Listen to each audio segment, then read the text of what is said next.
नमस्कार, मैं हूँ साधना नागल, पहलवान गुरुदीन महिला महाविद्यालय की इतिहास प्रवक्ता।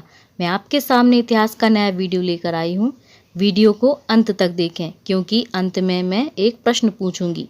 मेरे वीडियो को लाइक और शेयर जरूर करें, चैनल को सब्सक्राइब करें और बेल आइकन दबाएं ताकि आपको नए वीडियो की नोटिफिकेशन मिलती रहे। आज मैं आपको औरंगजेब की धार्मिक नीति के बारे में बताऊंगी। औरंगजेब की धार्मिक नीति। सम्राट औरंगजेब ने इस्लाम धर्म के महत्व को स्वीकार करते हुए कुरान को अपने शासन का आधार बनाया। उसने सिक्कों पर कलमा खुदवाना, नौरोज का त्योहार मनाना, भांग की खेती करना, गाना बजाना आदि पर रोक लगा दी। 1663 ईस्वी में सती प्रथा पर प्रतिबंध लगाया। तीर्थ कर पुनः लगाया।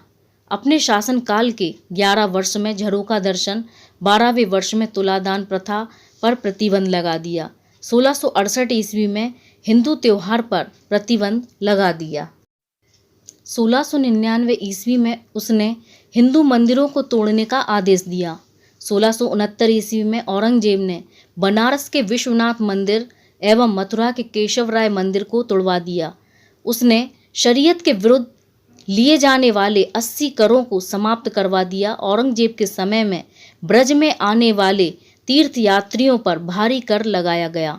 जजिया कर फिर से लगाया गया और हिंदुओं को मुसलमान बनाया गया। उस समय के कवियों की रचनाओं में औरंगजेब के अत्याचारों का उल्लेख है। जजिया कर। औरंगजेब द्वारा लगाया गया जजिया कर उस समय के हिसाब से था। अकबर ने जजिया कर को समाप्त कर दिया था, लेकिन औरंगजेब के समय में यह दोबारा लागू किया गया। जजिया सामान्य करों से अलग था जो गैर मुसलमानों को चुकाना पड़ता था। इसके 3 स्तर थे और इसका निर्धारण संबंधित व्यक्ति की आमदनी से होता था। इस कर के कुछ अपवाद भी थे। गरीबों, बेरोजगारों और शारीरिक रूप से आसक्त लोग इसके दायरे में नहीं आते थे। इसके अलावा हिंदुओं की वर्ण व्यवस्था में सबसे ऊपर आने वाले ब्राह्मण और सरकारी अधिकारी भी इससे बाहर थे। मुसलमानों के ऊपर लगने वाला ऐसा ही धार्मिक कर ज़कात था जो हर अमीर मुसलमान के लिए देना जरूरी था। आधुनिक मूल्यों के मानदंडों पर जजिया निश्चित रूप से पक्षपाती कर व्यवस्था थी। आधुनिक राष्ट्र धर्म और जाति के आधार पर इस तरह का भेद नहीं कर सकते, लेकिन औरंगजेब के समय में ऐसा नहीं था। उस दौर में इसके दूसरे उदाहरण भी मिलते हैं, जैसे मराठों ने दक्षिण के एक बड़े हिस्से से मुगलों को बेदखल कर दिया था। उनकी कर व्यवस्था भी तकरीबन इसी स्तर पर पक्षपाती थी। वे मुसलमानों से ज़कात वसूलते थे और हिंदू आबादी इस तरह की किसी भी कर व्यवस्था से बाहर थी। मंदिर निर्माण और विध्वंस। औरंगजेब ने जितने मंदिर तुड़वाए उससे कहीं ज़्यादा बनवाए थे। विश्व प्रसिद्ध इतिहासकार रिचर्ड ईटन के मुताबिक मुगल काल में मंदिरों को ढहाना दुर्लभ घटना हुआ करती थी और जब भी ऐसा हुआ तो उसका कारण राजनीतिक रहा। ईटन के मुताबिक वही मंदिर तोड़े गए जिनमें विद्रोहियों को शरण मिलती थी या जिनकी मदद से बादशाह के खिलाफ साजिश रची जाती थी। उस समय मंदिर तोड़ने का कोई धार्मिक उद्देश्य नहीं था। इस मामले में कुख्यात कहा जाने वाला औरंगजेब भी सल्तनत के इसी नियम पर चला। उसके शासनकाल में मंदिर ढहाने के उदाहरण बहुत ही दुर्लभ हैं और जो हैं उनकी जड़ राजनीतिक कारण ही रहे।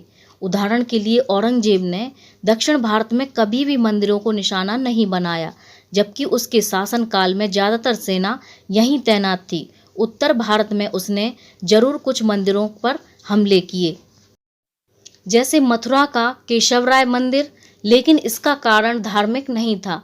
मथुरा के जाटों ने सल्तनत के खिलाफ विद्रोह किया था, इसलिए यह हमला किया गया। औरंगजेब ने मंदिरों को संरक्षण भी दिया है। यह उसकी उन हिंदुओं को भेंट थी जो बादशाह के वफादार थे। औरंगजेब ने कई हिंदू मंदिरों को अनुदान भी दिया, जिनमें बनारस का जंगम बाड़ी मठ, चित्रकूट का बालाजी मंदिर, इलाहाबाद का सोमेश्वरनाथ मंदिर, और गुवाहाटी का उमानंद मंदिर सबसे जाने पहचाने नाम हैं। जिस कालखंड में मुगल काल में मंदिरों को तोड़े जाने की बात इतनी ज़्यादा प्रचलन में है, उसमें हिंदुओं द्वारा कहीं इस बात का विशेष जिक्र नहीं मिलता। तर्क दिया जाता है कि उस समय में ऐसा करना खतरे से खाली नहीं रहा होगा, लेकिन 18वीं शताब्दी में जब तक सल्तनत खत्म हो गई तब भी इस बात का कहीं जिक्र नहीं मिलता। अतीत में मुगल शासक द्वारा हिंदू मंदिर तोड़े जाने का मुद्दा भारत में 1980 से 90 के दशक में प्रकाश में आया। संगीत।